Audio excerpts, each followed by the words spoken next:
CalazCon is a show about war, obsession, colonialist occupation, and the many forms of violence those inflict. See the description for content warnings specific to this episode.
Welcome back, listeners and viewers, to CalazCon and the continued adventures of PizZA. This episode is sponsored by merely Matt Boothman and our squad sponsor, John Kings IV. I am Matthew Guzdial. You can find me on Twitter at Matthew Guz. That's G-U-Z or Z if you're from the States. I'm also joined by Mark. Hi there, I'm Mark. I am a designer and player and all-around fan of games. You can find me on Twitter and most places at Major, my last name, M-A-J-C-H-E-R. Also have a bunch of games on itch, major.itch.io, and I just opened up a new store on Gumroad for my physical books, so it's major.gumroad.com, M-A-J-C-H-E-R, all around. Nice. I'm also joined by Cole. Hi there, I'm Cole, aka Ice Cold Brew. You can follow me on Twitch, Twitter, Instagram at Ice Cold Brew. I am also one half of the co-host for Inside the Table, a tabletop RPG talk show, where we talk about indie tabletop games, game design, anything along those lines. And I am also an actual play guest for Huntsman's Hydra as well, too. And you can check those out over on Huntsman's Hydra on your podcast app of choice. Nice. I'm also joined by Alex. Hi! I'm Alex. Very happy to be here. I also do a lot of talking about video games. You can find me talking about video games over at First Five on YouTube and also at First Five Review, both on Twitch and on Twitter. Perfect. I'm also joined by Jake. Hey, I'm Jake. You can find me at jpritchard, Pritchard, on co-host. Perfect. So, last time, you all managed to successfully assassinate a member of Tempestia's squad. You also recovered an Avi, a big old mech, and turned that over to the farm upstate. Or maybe not, maybe just some tech from there. We're going to decide on that today. It was left a little ambiguous last time. But as far as finishing out the job, you all get a reward. So we're going to go ahead and do this roll. This is going to be based on the tier of the squad who you got the job from, which is a tier 2 squad. You don't have a negative relationship with a faction yet. Well done there. Or with your own faction, I guess I should say. So this is just a 2d6. Who do we think did the handover and would have accepted payment? This feels like maybe our captain, the mariner? Mm-hmm. Or mariner? Mm-hmm. Yeah, that would make sense. Yeah, why don't you give me a 2d6, Alex? Sure, alrighty. So let's see here. We got a 4. 4 is not bad. So that's a total of 4 supply, and also because you got a job from a democracy, either of those work, squad, you also get +1 personnel and +1 material, which is pretty good. So I'm going to go ahead and add your 1 material and 1 personnel to the sort of squad tracker keeper that we've got, and you got 4 supply, which is supposed to go ahead and split up into material and personnel. Given that we have an even number, do you all just want to split that evenly? That sounds like a good call. Good Yeah. Yeah, that seems pretty reasonable. Okay. I will note that I've got a message from your legislature that says that he's going to be eating all of your supply in the future. So this may be the only supply you all get for a while. And I think that in fiction, you are being informed from Antonia, just with a debrief, that like times might get a little lean in the future. That's possible. Sure. Did they express where any of this supply might be going to? Yeah. Yeah, this is going to be used to make deals with the other squads. Okay. Yeah. I don't think you got more than that. It's just like, this is going to be involved to like grease the wheels, right, of democracy. Speaking of, Antonia Pai, as part of debriefing you, also is going to ask the four of you to submit a report, which is going to go to your legislator. So it's worth thinking about that. And by the end of our downtime session, I'm going to ask for a sort of return to that, return to that, and ask you all, what is it that you actually submit for like the final report of what happened last time? Make sense? Mm-hmm. We made a pizza delivery. True. Look, nobody can dispute that. No one can dispute that. Anybody who could dispute that is dead. Exactly. Pizza delivery, none, left lead. Nice. Good. Okay. Let's keep on going down this, figuring this stuff out. So you also get rep. You all just get 2 rep because you were targeting a squad at the same tier as you. Believe it or not, you're still at the same tier with Tempestia. Or at least you were for this during this job. But you're at 2 rep right now. So next up, we're going to go through everybody's drives. So I'm again going to go down the same list, which is just in the overlay that the people watching can see. So we're going to start with Mark. So Mark, can you tell me about Topo's drive? My drive is to find and destroy the R&D organization that took me and my buddies as a kid.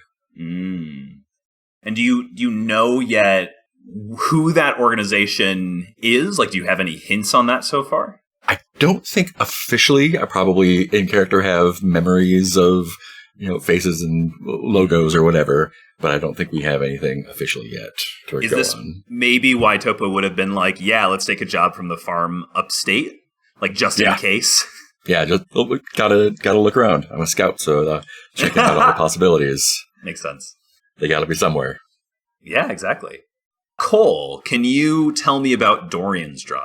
Yeah, Dorian's drive is convince my parents I'll be okay. Yeah. So do you have names for Dorian's moms? Yeah, back at the farm, the farm is ran by Dorian's moms, Calanthea Branch, she, her, and Geraldine Branch, she, they. Nice. So we've talked a little bit about this off recording, but what are some ways in which like Dorian demonstrates or tries to demonstrate to his moms that he's okay? Yeah, they, every now and then, just like a video call. Oh yeah, I got a really cool chance to, they would know that Dorian's in the military is a thing, but they don't know that Dorian's in a redacted branch. Uh-huh. So I think it's just like, yeah, we're working a security detail for CalazCon, just, oh, those darn Jovangelians just getting in the way. Incredible. I was actually debating on spending a downtime to do that. Or if that's going to be like part of the cut loose, it's like, hey, you want to get in this video call with my moms real quick? Help prove to my moms that I'm okay. Help me lie to my moms. Well, maybe we get there. But before then, Alex, can you tell me about Laren Mariner's goal, his drive?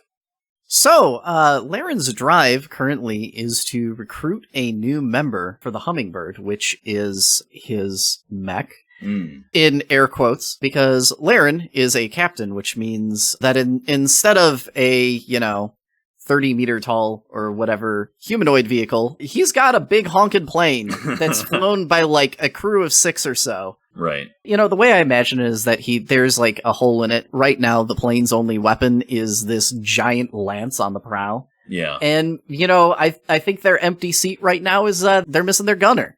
Right. And he is looking out for a more permanent member for the crew. Totally. Jake, can you tell me about Ghost, Azara Sky's drive? Sure thing. My drive is to kill Tempestia's first officer, whose name is Sebriel. Let's go. Who was responsible for, or Azara thinks is responsible for violently annexing his home planet. Mm. And also, since the last time we spoke, I think a couple of you have taken rivals. Mm-hmm. Oh, yes, that is true. So let's maybe do this reverse sort of snake order. So first of all, Jake, do you want to tell me a little, maybe fortuitous, who's your rival? Mm-hmm. Well, it's funny you mentioned that because my rival is Sebriel. Whoa! He, they pronouns for Sebriel. Right.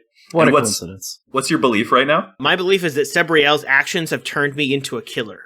Awesome. Alex, I believe Mariner also has a rival. Yeah, we're rivaled with Tempestia. We're going for the big girl herself. Hell yes. And what's your belief with Tempestia? Laren's belief is she commands loyalty and adoration in a way I wish Memo could. Memo being Laren's kind of like assistant, administrative AI. Right. Pronouns she, her. So is this like on the way back to base, like in fiction, like you becoming rivals? Do you think that you two were already rivals? Or is this like you reflecting on this job and being like, oh, this is where that's coming from? Yeah, so like I think prior to this, while it's not his like current like immediate drive, right. Laren's kind of like 10 years down the line goal is to kind of, make this AI Memo that he's been working with for years much more renowned and like essentially prove that like the tech works. Right. And I think up until this moment, he only ever saw Tempestia as like a really convenient stepping stone to make that happen. Right. But, like last session when we were assassinating, I've got this guy's name in my notes somewhere. It was... You were sent to kill Needs Must. Needs Must, yes. Must. I can always mix it up between Needs Must and Means Ends, and I can never keep it straight. But anyway, yeah, so, like, he, obviously Needs Must was a little bit of a Tempestia stan. Just a little bit. Having seen that kind of borderline worshipping of her, probably struck a note. Right. And is maybe making him start to actually take more of a personal notice of this person that up until now was kind of just a job. Right. Whereas for Ghost, for Azara's Sky, I assume that this is actually just like, this has been deep-seated for a while. Yeah, I imagine that like a few years ago, Sebriel had like a pipe bomb delivered to his house. Oh my god. Awesome. This has been ongoing. Totally. So speaking of that and speaking of drives, I think that I'm going to give Jake, I'm going to give Ghost a drive clock tick for making progress towards being able to kill Sebriel, because you're getting other things out of the way to help with that. I'm also going to give Topo, our scout, a drive clock tick, because I think that finding and destroying this R&D org, like you at least are like, okay, it's probably not the Farm Upstate. I'm probably looking for somebody else. Cool. Okay. It's someone Farm Upstate adjacent. Yeah. It's someone a Farm Upstate. It's the Farm Mid-State. The barn off the road, really. Yeah. So squad status stuff we've already talked about, but basically the early birds who Empress Gold was representing there, though I didn't say that on screen last time, and I probably should have. They don't like you. They're at -1 with you. Because of you all taking now 2 rivals with Tempestia, you're currently at -3 with Tempestia. Can't get much worse than that. Just how we like it. I mean, this is the way it was going to always end up at some point. With that being said, we're now at entanglements. So the way I'm going to do this is that this ambiguity around when exactly you all would have become so embroiled with Tempestia, I'm still only going to have you roll on table B, because that was the squad relationship at the time that you were targeting, right? Mm-hmm. But targeting Tempestia again, which I have a suspicion will happen, that will mean that you roll on table A instead, which is a pretty big deal. But you're going to do, in terms of the dice pool, we're going to do 3 minus the squad's relationship with their patron faction, which we already mentioned is 0. So you're going to be rolling a 3d6 on table B. Who do we think should be doing this one? Somebody other than our captain, I think. Cole, you were rolling straight sixes last time. You want to take this? You know, Go for it. I will say I played a different Fortune of the Dark game, and I was, in fact, rolling less than 3 the entire time. Uh-oh. Jake, yeah. I don't want to do a teacher, didn't we have a homework thing? Uh-huh. But if we have a -3 with Tempestuous, does that mean War. we have a vendetta? We'll figure that out later. Excellent. Because that means we have one less downtime activity. Yeah. We'll burn that bridge when we get there. We have a vendetta with them, but they don't know that quite yet. Yeah, there's some weird stuff going on here with squad stuff, because squad stuff is all from like one person's perspective, right?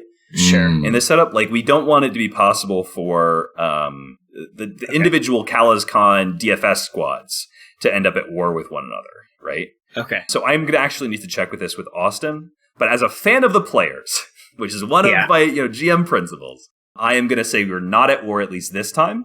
Okay. I wanted to flag that because I was looking at the status levels and I thought, vendetta. Yeah, I think technically we should, but I'm not going to restrict your downtime activities for this very first one for a couple of reasons. I'm going to check with Austin in terms of how they want to play it, and then we'll go forward from there. Fair enough. All right. Cool. For the record, I'm a big fan of being at war. No, I think that it's a great idea, but I think for this very first downtime, let's have things be a little bit lighter, right? For sure. Before we get into being really bad. I want to play this game on hard mode. The hard mode is coming. We are at 1/4 of the way through. Let's get a nice arc. True. Fair enough. Yeah. What if we got into war with 3 factions and made them all fight each other? Anyways, let them fight. Did anyone else want to take this dice roll from me before I hit the enter key? I feel like the rookie should take it. Yeah, go for it, rookie. I told you. Classic rookie. 3. Lowest bidder. Turns out your squad's gear was manufactured by the lowest bidder. All vehicles immediately suffer level 2 damage, busted, and level 1 damage, uncalibrated, each of which can be resisted separately. Or each pilot can pay 1 material to get the good stuff through back channels. Awesome. Oh, I love this. And by love, I mean hate. Mm-hmm. I thought you said we weren't starting with hard mode. The dice decided for me. What's even funnier is Dorian didn't even take their mech out. No, you get back to the base and find that it's falling apart. Or not, right? No, it's even funnier. It's just like Dorian's like going in, doing just a routine maintenance check, and then like the arm falls off. Damn. And what's the other effect? Uncalibrated. He goes to pick up the arm with the other arm, and the leg moves forward, and the Our Lady of Means just falls into the splits. Well, who knows what they're going to do here already? I already have a level 1 harm, level 1 damage, so I would like to resist at least one of these. Okay. Same here. Yeah, fair. Is this a situation where some of us can pay 1 material, Yes. or if we take the material, all of us have to do that?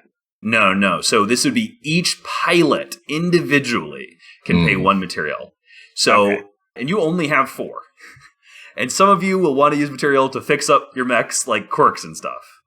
So, worth thinking about. If we use so this is damage to a mech, so we'd be using quirks to resist. Correct. If we do that, does that happen before or after our free fix action? This is before, because we're doing the entanglements now, and then directly after the entanglements... Oh, wait, hold on. Ooh, this is a good question. I think I might have jumped the gun a little bit. Now you know the future. You've seen the future here. I've got to double check the order of effects here. It's like playing Magic. Oh, yeah, okay, so I skipped this. We should have already done this. But, I'm a fan of the players. We'll keep it rolling from here. So, the free upkeep and heal harm is your squad has enough experience and resource to patch up minor scrapes and scruffs without spending downtime activities. Any pilot may spend an amount of material, then roll that many dice. Their vehicle refreshes a number of quirks equal to the highest result. Pilots remove all level 1 harm. Vehicles remove all level 1 damage. So if anybody wanted to do that before this, they can. But otherwise, you could just do that, ignore that, and just deal with this, basically. Well, I think the answer is easy for Dorian. I never took out my mech, so... Yeah, none of my quirks are even used up, Right. so I don't even got to roll for my free fix. Right. Yeah, I do have 2 quirks marked, and I had the scratch paint job. Do you think that would be worthwhile doing a roll, or should I wait? Well, we get one for free, right? Yeah. So I may as well do it. Right? So, you don't get one for free because you'd have to spend a material to do it. Oh, okay. Right? So, I think to like keep us moving, I think the most sort of efficient thing we could do here is probably to have Dorian and Laren, who didn't take any mech damage, potentially try to resist these, because there's a world where this doesn't even spend you any quirks, right? And then we can let Topo and Azara, who did already have quirk spent and damage, spend at least, like, earmark 2 of these material for you two to deal with this entanglement. So you don't have to worry about that.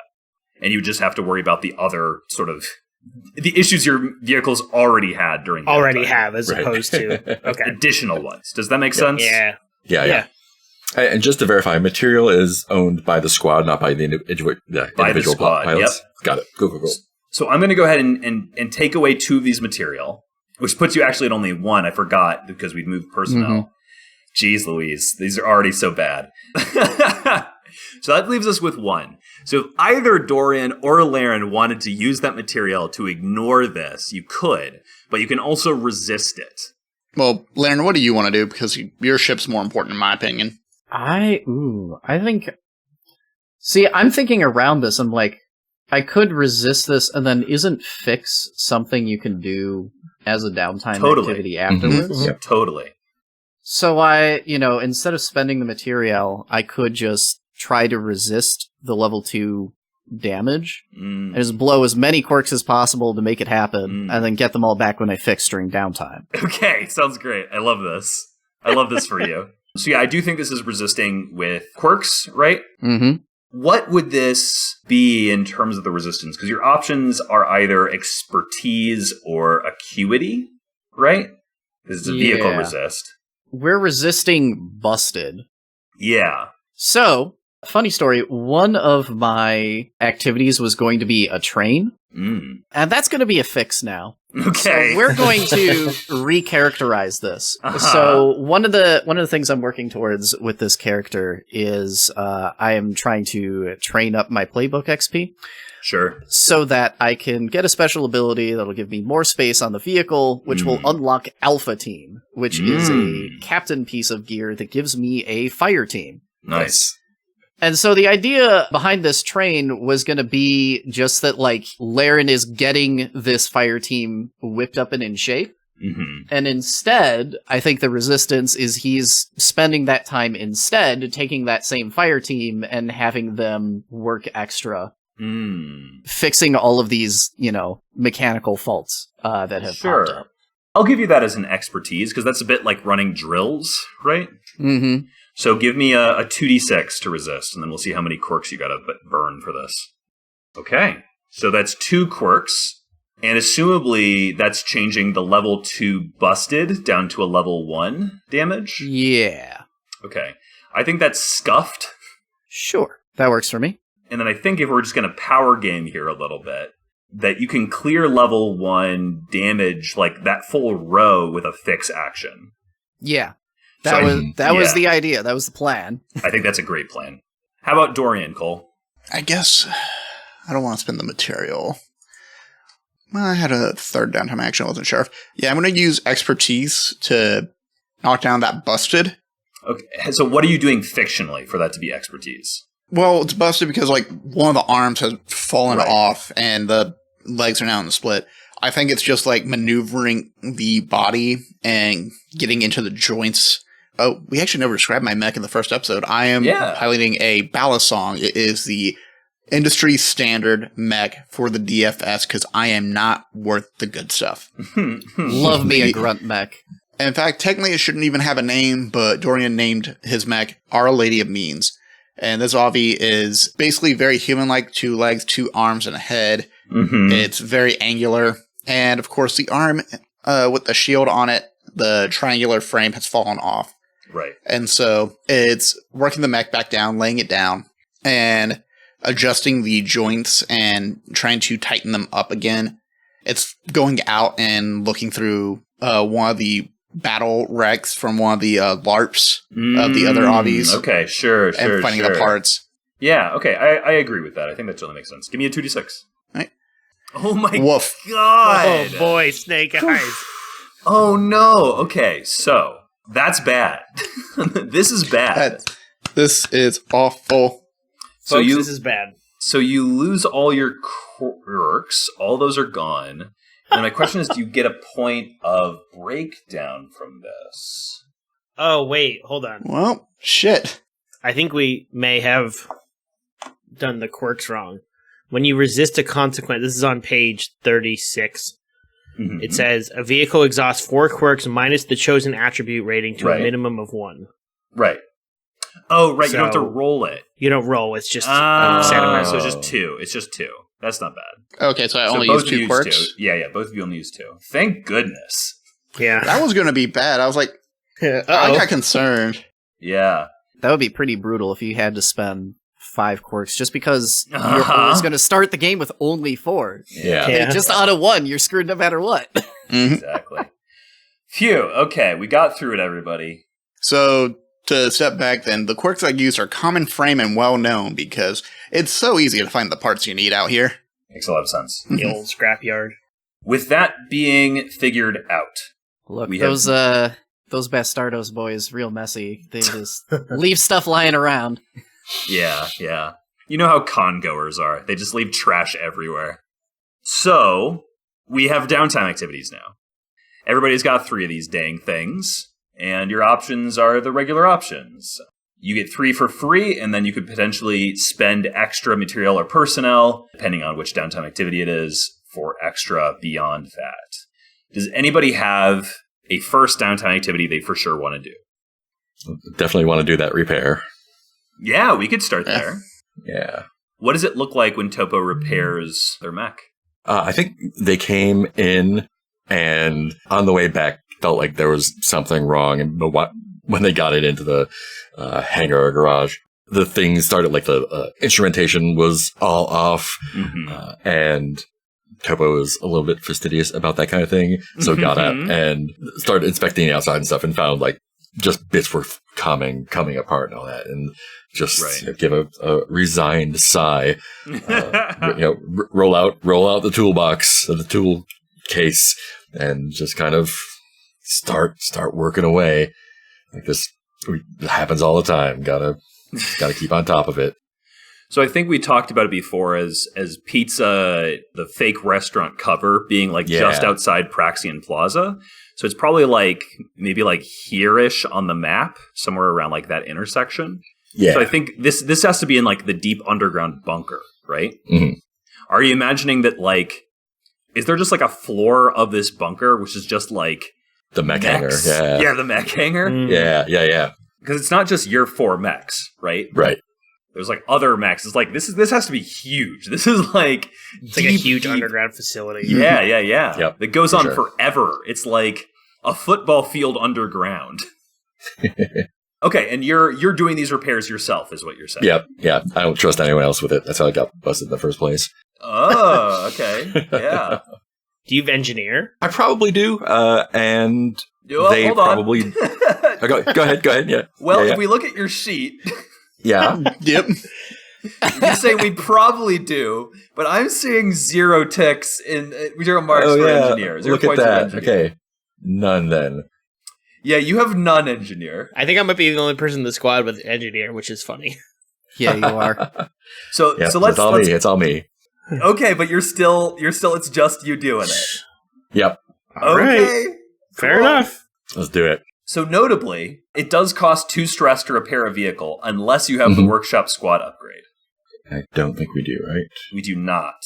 Not right now, Yeah. at least. Maybe that's Cool. a future upgrade to consider. But yeah, right now you have, just to go over it, you all have infirmary, which gives you plus 1d to recovery rolls. You have cover business, which is necessary, right? Because of the cover business you have. You have insight and prowess training, right? So you're good at training insight and prowess. And that's it in terms of upgrades. So I think this is just you mark 2 stress and then give me a 2d6 and we're going to take the lower of the 2. All right, let's do it. Can I add more stress to add dice? Can I push for it? This is typically a fortune roll. I mean, pilots and cohorts can help, right? You get a +1d to help. I think that typically we wouldn't let that happen, but you know what? Okay. I'm happy for you all to take more stress. So I'll let you do that in this case, and you can roll me a 1d6. Definitely stressing me out. Okay, cool. Yeah. 1 die then. Oh my Boom, god. There we go. You are so lucky. Whew. That's a 6. So totally worth it. Well, with a 6, right, you're going to fill 3 segments of your mend clock, right? Yes. Which in this case is your repair clock, I guess we should specify, right? Yeah. So you're 1 step away from finishing this. Though notably, if you spent a material, this would be done now, right? But you have only 1 material left. So maybe it's better to just hold off on that. Yeah. Just to double check, what did we use the 1 material that we used for us going towards? So we used 2 material. You had 3 material when we started Downtime. 2 of them got used by you and Azara Sky, so that your mechs wouldn't get worked. So you both had like back alley hookups for your mech materials. Okay, cool. So we did not take the busted and uncalibrated, is that right? Exactly. Okay, cool. Oh, you know what's interesting? I'm now just looking at the 2 of our mechs are the same vehicle manufacturer. That's good. Is that part of this scene? Is like, Topo, did you get a 6 because like Azara came by with a shipment that like only you 2 knew about? Yep. Yeah, that sounds perfect. Awesome. What's your relationship like? Remind me of this for Topo and Azara. Azara, for me, folks say he's too quiet, but I totally get it and respect him for it. Right. My belief about Topo is Topo and I are both outsiders. They've got my back. Yep. Fairly friendly. Yeah, and also we had you as like buddies running distraction last time, so I think that continues the trend, which is great. Yeah. Okay, good first scene. Who else has a downtime activity raring to go? I was also going to fix. I think that just totally get works. Rid of that level 1. That level 1. Just roll with that. I think we're just all fixing at the same time. Yeah. Totally. I was going to say, can I also just walk in also wanting to fix my mech? The camera was like close in on Topo fixing their mech. And like you came by and we widened the camera a little bit to deliver that off. And then everyone's just on it. Yeah, trailing camera following it. It's everybody's in there. Everybody in an identical position on their back, like under their backs. Just 4 rows of boots sticking out.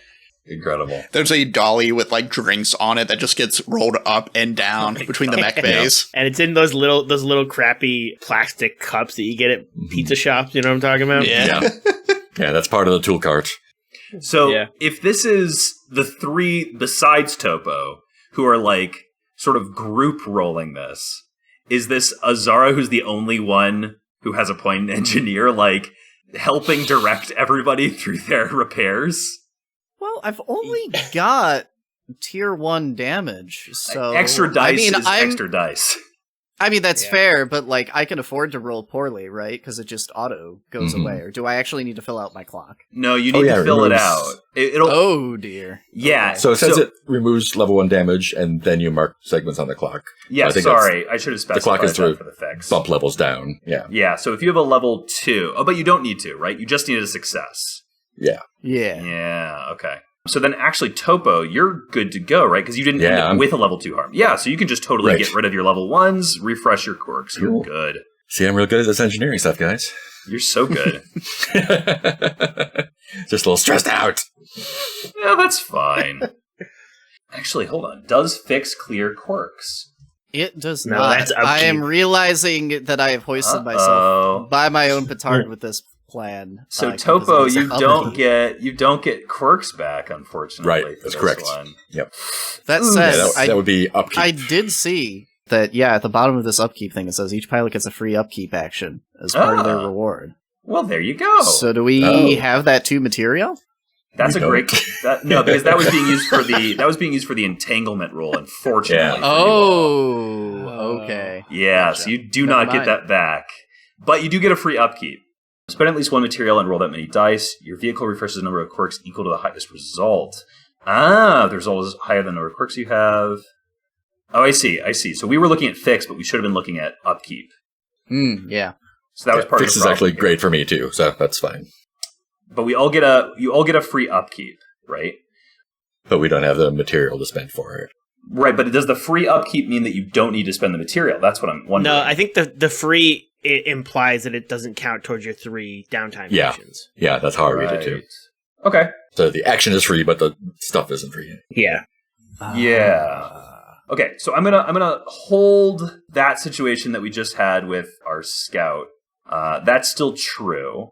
Yeah, so you go ahead and remove your quirks. Your quirks are refreshed, and your level 1 damage. So hold on, we were still looking at the wrong thing a second ago. So I still have my quirks, I think. So with upkeep, you get your quirks. You can refresh a number of quirks equal to the highest result, which was a 6. So you can get all your quirks back. Oh, okay, cool. Yes. Cool. Oh, yeah. Sweet. Yeah. Okay, that makes more sense. It does make more sense, I think. Okay. Fix should be damage. Yeah, fix is the one that takes damage off our mech. So you should still have your damage. You have level 1 damage. So you should have done fix or upkeep. That's the situation we're in. Got it. Okay, cool. Okay. So I still have my level 2 damage. Sweet. Did you get a level 2? I did from the roll, right? No, from the entanglement, you spent a material, so you didn't get that. Yeah. Okay, good. Oh, great, we're all flabbergasted here. Okay. Yeah. So let's get this straight. At the end of that, your only problem was a quirks issue, right? Correct. So you've rolled that. Don't worry about your repair. Your repair is fine. Refresh your quirks are all set. Your quirks are good. Yep. So you're set. Your mech is set. Yeah. And I have 3 ticks on my repair clock for next time. Well, so you actually did upkeep, which means that you don't have any ticks in your repair. Because you didn't have any harm. So get rid of that, but get your quirks Get rid back. of all those. And then we're set. Everybody else. Everybody did. Everybody else, you don't have to spend material for a fix. So if you have level 1 harm, you could get rid of that with just a fix roll. Mm-hmm. Right? Mm-hmm. Yeah. Right. But you would need to spend material to get quirks back. Yes. And with only 1 material left. Correct. That's the situation we're in. With that being said, is it the case that everybody is still fixing, not doing upkeep? I'm still fixing. I am definitely fixing. I am fixing. So I think all 3 of you still need to fix, can still fix, even if you don't get your quirks back from it. Okay, so my suggestion here, since we spent a while trying to figure all that out, is that all 3 of you roll 2d6. My reasoning here is you're doing this like sort of all together here, right? Mm-hmm. That's the scene as we've set it up. So you all would get to use Jake's engineer as the base here, and then get to add 1 for helping, basically. I still roll a 3. That's good. Everybody likes that. I also get a 3. I rolled a 4. Well, this is cool. This is good. So the damaged vehicle does remove any level 1 damage and mark segments on its mend clock according to the result. So 1 through 3 is just 1 segment. 4 or 5 is 2 segments. So all 3 of you get to get rid of your level 1 damage. So that just happens. Also, all 3 of you need to mark 2 stress, because it is stressful to work on your own vehicles. Yep. I was really afraid that I was going to have to mark stress for everybody. No. No. It's only stressful to work on your own vehicle. You don't care what these guys do. Yeah, I was going to say stress is, from what I remember, stress, or you don't spend stress to assist for downtime actions. Right, correct. Okay, so I think we're sorted there. Make sure to mark the ticks in your repair, even if you didn't have extra damage, because those will be helpful later down the line. So, like, Cole, you should still have 1 tick in your repair. Okay, big scene in the hangar done. Who had a next thing? I just want to double check on mine. Do I still have the scratched paint job, the level 1 harm? You ended up getting rid of your quirks, which means that your level 1 scratched paint job should still be there. Yes, level 1 scratched paint job still exists. Excellent. And 1 level 1 harm 1 level 1 damage is no problem. Yeah. Mark, do you have a second downtime activity for Topo? Yeah, someone else go first. Okay. I've got to cut loose. Okay, Captain. Who are you cutting loose with? Laren is going to cut loose with Dorian. Ooh. What do you 2 get up to? The way I imagine is that Laren has come to, like Dorian's quarters at, like some point during the day and knocks on the door. I think like Memo, his little second in command AI is probably like also there at it, on like probably like a little like, like terminal on the wall or something. Sure. He knocks on the door and, if Dorian, answers, he opens up with, you're a pretty big CalazCon fan, right? Oh yeah, no, I'm a big fan, Calazar. That's actually kind of what brought me a little bit into the military, which, when you think about the plot of the show, sounds kind of scuffed, but, Well, yeah, I actually, wait, really? Is it really that scuffed? I mean, I don't know a whole lot about it, but, anyway, point being, it's, I'm starting to get a bit more used to these, to how these CalazCon guys operate, and, it's, starting to dawn on me that maybe I should, know a little bit more, about exactly, what these people are so obsessed with. You wouldn't happen to be able to, show an old man the ropes, would you? All right. Are you more of a reader, or are you more of do you prefer TV shows? I'm an audiobook guy. All right, anime it is. Let's get in here. So you two are watching anime. Where are you watching anime? It sounds like Laren is just getting dragged into Dorian's room. Oh my god. Cole, describe Dorian's room, please.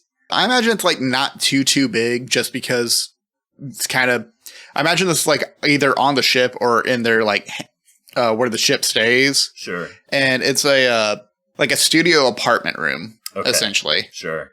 There is a monitor fused into the wall, because that's also how you get all of your calls. It's also how you get all of your summons and how you check your email. Plastered over this, somehow right behind the monitor, is a little Avi with like an overdramatic like eyebrows drawn in and like a angry face, holding up a Beam Saber. Okay. And another one. That one's like a green and purple color combination. The other one right behind it's like a steel blue, and it's charging forward, and they both just look like they're yelling right above the TV. Incredible. There are various posters and art books of all the different Avis from Calazar over the years.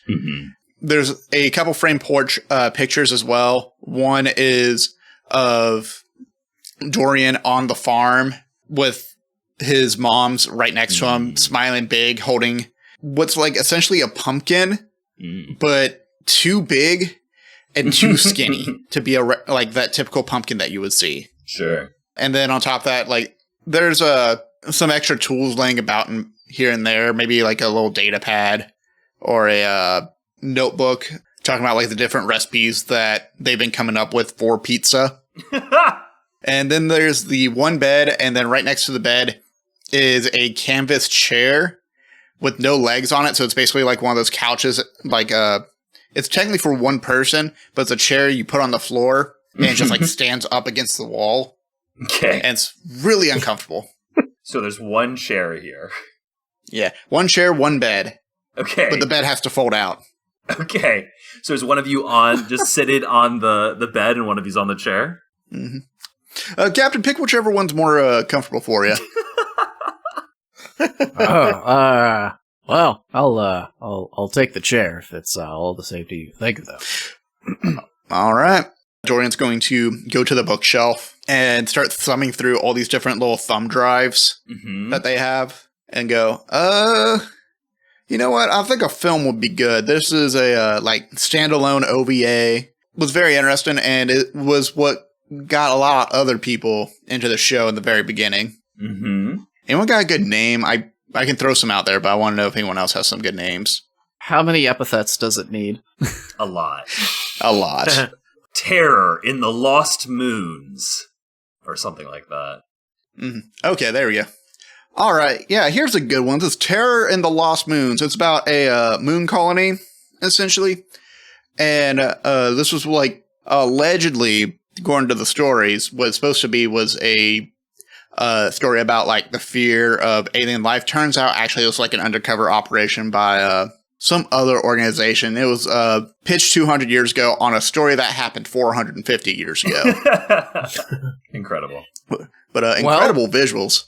Well, I mean, it's a good thing that in this day and age we've got, pretty we're pretty good about recording that sort of thing. Yeah, I would assume so. Military records tend to be, very precise, very very effective at getting the facts down. I'm sure that it's well, I mean, it's probably not like a documentary, but I'm sure it's pretty faithful. Boss, you're saying that as we are a squad of people who shouldn't exist. Well, Let me ask you an honest question. Do you think what we're doing here will be remembered? I mean, I sure hope so. Maybe. Let's call that there. Let's do the roll and see how this goes. Alex can give me a 1d6 since you have one belief with Dorian. Can you tell me Laren's current belief with Dorian? Sure. So, Laren's current belief with Dorian is Dorian's a good kid and a better recruit, but he'll crack if I push him too hard. That's a 3. So you're going to heal 3 stress, which takes you back from, what was that, 8 to 5? 8 to 5. We're still in spicy territory. We're in spicy territory. Extremely spiced. So what happens here? This is relaxing, but maybe not as relaxing as you would have wanted. Yeah. So, Laren does have a little bit of an ulterior motive here. Where I mentioned the drive, that he is looking for a new recruit for the Hummingbird, and hey, would you look at that? We've got a raw recruit in the squad. And so I think this is not an accident. Right. And it is, he is as much trying to feel out how amenable Dorian might be totally to, joining the crew and if he'd, be a good fit, as much as he is trying to actually watch the Calazar movie. Right. Makes sense. And then that's less relaxing when you are trying to secretly interview someone for a job. Yeah. You get a new tick in this belief clock, and then a new belief going with it. Just let us know when you have that. All right. Yeah, sure. I will give some time to think it over. Who else has a downtime activity? I think I will also. Oh, go ahead. I was going to say, I will cut loose. Let's keep the daisy chain going. So, Dorian, why don't you go next? Yeah. I kind of want to have a cut loose with Laren now. Sure. Yeah. And my belief with Laren is Laren always makes the right call. And I think what's going to be funny is the movie gets very close to the end. We're basically at the finale and credits are just about to hit. They're about to say the last line. And Laren's mom's call. Oh my god. Dorian doesn't pick up immediately, just goes, hell, shit. Okay, so boss, this time I came a little bit forward. I actually, I told my parents that we are on basically guard crossing. We're just doing patrols on this planet, not really in CalazCon, but should I just, what should I tell them? Do I tell them, I don't like lying to them. Makes me feel shitty. Well, sure. Well, I mean, as your superior, I am, required to remind you that you're not allowed to say anything about our specific mission and exactly what we are doing here as members of, as you said, a group of people that aren't supposed to exist. All of that said, ring, ring, ring, ring. You should probably at least tell her that you've been, assigned in Hestial. All right. Yeah. You want to, this is a weird question to ask. Do you want to meet my moms? text message. We can call back if this is a bad time. Heart emoji. Sends back a 1 and then S. I think there's a very brief moment where Dorian sees Laren like kind of just like mouth something to himself, and like what's actually happening is he is trying to converse real quick with Mebo. And basically going, Mebo, help, what do I do? Oh my god, are we getting a 2 layers deep Cyrano de Bergerac? I kind of love this idea. And then after a few seconds, he kind of just like claps his hands on his knees like, screw it. Yeah, why not? Oh my god. All right, let me go ahead and give him a call back. Ring, ring, ring, ring. Boop, boop, boop. Oh, Dorian! Hey, Is it okay? mama. Is it okay time to call? Yeah.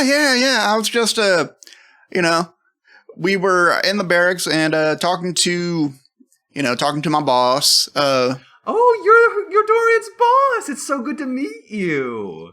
I think Laren just like gives like this like big toothy grin, just like this like little tiny wave from in the background. Uh-huh. Yeah. So this is Mama Calanthea and Mama Geraldine there as well. Yeah, right over here. You know that, Dorian. Imagine Geraldine is like has some kind of tool in their hand and is just like messing with like a small little hollow projector device. Mm-hmm. Sticks her head in to wave. Hey, Mama G. So, this is my boss. This is Laren, Captain Laren. We are stationed on patrol together in Hestiel. Oh, in Hestiel? Was it? Wait. Hello, it's very nice to meet both of you. You raised a real good kid. He's a real hard worker, doing a great job. Oh, he's learning the ropes real fast. That's so good to hear. Is he's not too much of a trouble? Or Dorian? Oh no, not at all. Small sigh, like small, very light sigh coming from Dorian. Yeah, not too much happening out here. Just some light scouting here and there. Now, Hestiel was that not where that? What was it? What was it called, dear? Was that Calaz something? What was that? There was some sort of event. Yeah. CalazCon is going on as well too. It's kind of why we got. Yeah, it's kind of why we got stationed out here. Well, isn't that lucky? Weren't you always a fan of that?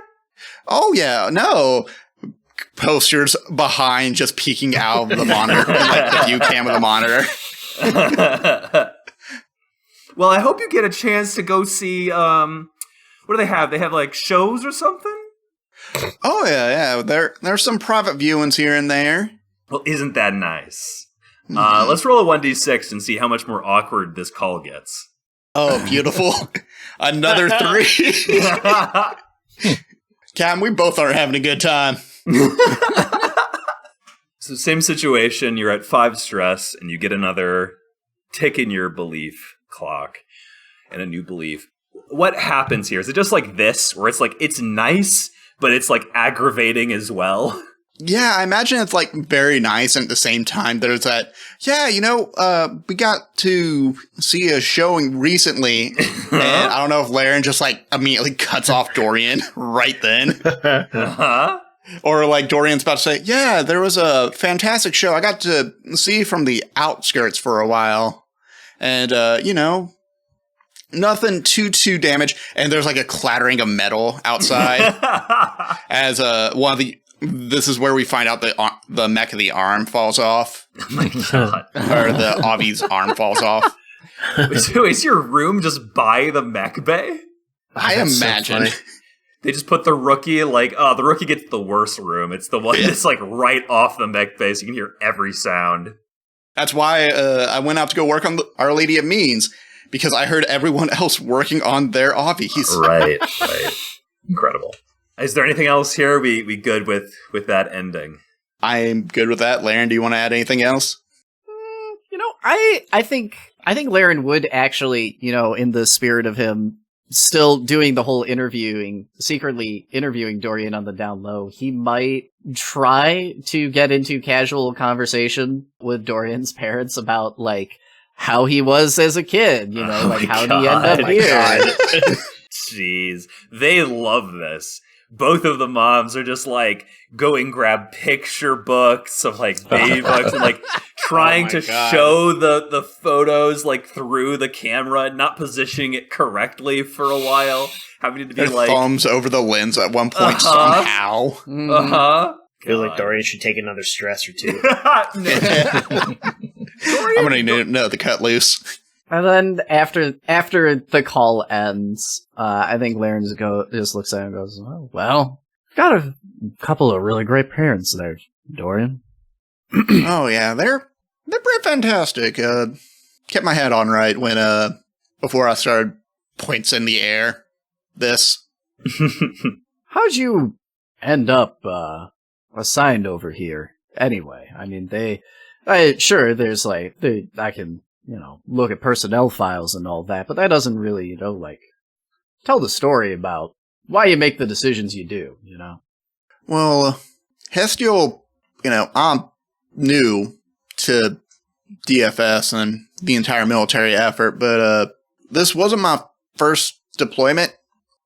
We actually deployed on another planet, and I don't know, something went wrong. I was actually out scouting at that point, just, you know, material farming, essentially, trying to check on resource, make sure we had enough of this and that for an outpost. And when I came back, you might hear about this. Something went wrong. There was some kind of explosion. Only a couple of folks got out, and I had to carry at least 2 of them on my back. Really? That's so. Huh. Yeah. Some guy in a suit came in while I was getting debriefed and said, "How do you feel about Hestial?" I couldn't contain my excitement at that point. Maybe it was just myself trying to distract myself, but, you know, there's some fuck shit that we do in general. You mean here at PizZA, or you mean just in general in the DFS? Thanks about the last mission. Yes. That's fair enough. Well, Dorian, and I think he's gonna try and clap a hand on Dorian's shoulder. That story strikes a bit of a note with me. I went through a very similar thing back when I was a baby lieutenant on my first assignment as well. I know that it took me a long time to work through that. So if you ever you ever need to you know, talk about it or something, I'm here for you. Yeah, I'll hit you up, Captain. All Oh, right. before we go, there you go. This is throws you like a couple extra thumb drives. This is like the first couple seasons of one of the first shows. Oh, okay. Feel free to return that whenever. I got a couple extras pirated, so. Oh my God. All right, sure. I will do. Yeah, I will. I'll start watching these. Ma'am, if you could just like run these through real quick, do an analysis of them, give me a spark notes, you know, just everything important I need to know. Thanks. Of course, no problem. Perfect. Scene. Okay. Azara or Topo? I think I'm going to take a quick training on insight. Totally. What's that look like? I think that's just me, well, again, like under my mech trying to figure out what part goes where. And just learning by making a lot of mistakes. Wait, hold on. So you're training insight by working on your mech and trying to figure out what parts go where. Yeah, pretty much. Yeah. Okay. All right. That's okay. So funny. Yeah, that's how you take stuff apart and see if you can put it back together without any missing pieces. Yeah, and you have some insight like training equipment or something that's making this better. Yeah, we have the squad insight training. Yeah. Yeah. What I'm asking is like fictionally in this case, what is this? Like, how are you using that? I think that looks like kind of like a little like dumb training AI thing. That's like maybe like an AR like overlay. Just like when you put the wrong thing in the wrong place, it like goes red. Like, okay, cool. Let me try, but no, okay, guide me in. Okay, that makes sense. So the DFS has gamified repairing your mechs. Yeah. Okay. It's a little operation game, kind of. It's like a doctor. What's the thing from Jurassic Park? The little the little DNA strand. Yeah. So you want to fix up your RV? That ain't where that goes, partner. Awesome. Incredible. Okay, well, take 2. Done. Insight XP. While that's happening, Azar, let's check in on you. Yeah, I would like to also cut loose. My pitch for this cut loose would be the pizza delivery. Our business is getting a shipment of beer. Oh, okay. Like a bunch of cases of beer. And I think we maybe take turns. I don't really know how who receives the orders, but I've received this order, and I'm going to grab a couple of 12 packs and ask Topo if they want to go drink them on the roof. Absolutely, yeah. Incredible. So this is on the roof of the pizza place? Yeah. Yep. So in the background, I think from where you all are, this is not a tall building, right? Right. No. But I think where you're at, you can still see like the massive beam sabers, like prop beam sabers over Praxian Plaza, right? You can still probably see like lights flashing from Hall H. There's probably still a lot of sounds. What time of day is it where this is happening? I'm imagining this as sort of like around sunset, sort of like, it's not quite night, but it's, sort of late afternoon time. Yep. Okay. Yeah. And I think I have a couple of like I've set up a little hangout area up here. That's just like a couple of like foldable chairs. Right. Mm-hmm. It's probably late enough that like people who were attending, a lot of people who were attending like events during the day at the con are now like returning home, right? Yeah. So probably That's on great. the streets beneath you are like a whole bunch of cosplayers, right? In like groups who are like figuring out where to eat or what bar to go to. And they like stop in front of pizza, and I think you could see them kind of arguing with each other and kind of shaking their head a little bit. Yeah, you hear loudly someone go, "I'm not that hungry." Yeah, someone pulling up their phone. 1 star. Wait, how do they have 0 stars? Yeah, wait, it just went from 1 to 0. While I was looking at it, how is that possible? Incredible. What do you two talk about or not talk about? I think Azara would ask Topo about how long are you planning to do this? I can't imagine this is the last stop for either of us. What's the plan afterwards? Big blue sky it. Azara heard somebody say the word blue, the phrase blue sky in a meeting once. I hadn't really thought that far ahead. I'm kind of focused on what I'm doing now. It's kind of one of the things that keeps me going and it makes me good at what I do is, the future hasn't happened yet. The past doesn't really exist, right? So just kind of being where I am now, that's the plan. And after that, we'll see where it takes me. Big long sip of the bottle. Yeah, that's a little. Honestly, that's a little sad. Sad. Yeah, I mean, I like this kind of work we do isn't exactly long-term sustainable, right? Like, I don't see why I not. guess. Really? Yeah, as long as someone's willing to pay. I mean, for what good it does us, right? Yeah, I suppose. What are your plans? Well, what do you have that's better than this? Not killing people, preferably. Yeah, I don't know. I've kind of, I mean, I don't know. Go back home if I can. Try to find other people from home, or yeah. I mean, I asked. Maybe I guess I asked that because I don't really know what I'm gonna do. But you're here for a reason, right? You're killing people for a reason. Yeah, I suppose. So does that reason have an expiration date? I mean, once I kill the person I need to kill, then yeah. Right. I think I look down at all the cosplayers and don't you think it's a little I don't know, it's kind of weird. There's people are like out there having fun, and we're in here like mixing poisons and stuff. Yeah, it's kind of like I don't know. I'm not like having second thoughts or anything. I'm just. You don't enjoy this? This isn't a good time for you? I mean, no, I don't enjoy it. I think I'm good at it, but I don't know if I enjoy. So, do you enjoy it? Why do you do it if you don't enjoy it? I don't know. I mean, because I don't think I can do anything else. Well, there we go then. But that doesn't mean I enjoy it. That just means I'm doing it. Like shouldn't we strive to do more?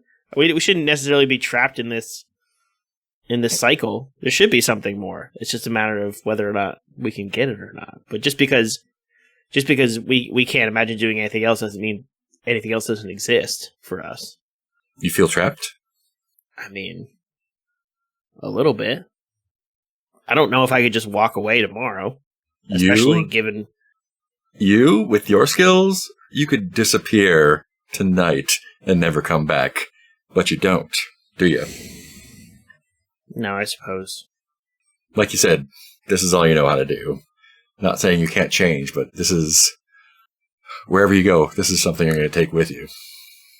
Yeah, I guess so. You're drinking a craft beer, and it's called Poisons and Stuff. Poisons and stuff. Poisons and stuff. And then, I think I'd look out to all the people on the street and be like, do you get this? I don't, it feels like they're spending a lot of money to play pretend. I mean, it makes them happy, right? They just don't have bigger goals. This is what makes their little brains tingle. This is what, and that's great. It would be fantastic to live such a life, don't you think? Like, I know both of us have things weighing on us, and it'd be really nice to not have that. Yeah. Yeah, I wish I could just sort of turn the part of my brain off that would allow me to do that. There's like, I mean, and crack another beer and hand it to him. It's worth a shot. Yeah. That seems like the time for the roll. Yep. Yeah, this is 1d6, right? 1d6 for now, but next time it'll be 2d6. Let's go. I got a 6. Nice. Incredible. So, you heal 6 stress. This was good. This was a good talk, and it seemed like a good talk. Yeah. Fantastic. So you get a new tick in that belief and a new belief when you have it. Yeah, let me think about it. Totally. Is there anything else in the scene, or is it just good to, like, pan out from there? Yeah, I think a pan out's good. Yeah. Speaking of new beliefs, Dorian, I think you might have one new belief already. I believe I do. I think this one feels about right based on the conversation. Laren feels like a father figure. He should be protected. Oof. Awesome. Laren also has his new belief about Dorian. Uh-huh. Which is Dorian would thrive in a more honest unit. Oof. Love it. Oof.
Thanks for listening to CalazCon. This episode was edited and sound balanced by Christine Blight. You can reach her for voice acting at cvblight@gmail.com. The show's music is by Devin Nelson. You can find them on all social media at Devin Decibel. If you'd like to support CalazCon, you can find us on Patreon at patreon.com/CalazCon. Please tell your friends about the show too. Remember, all glory to Calazar.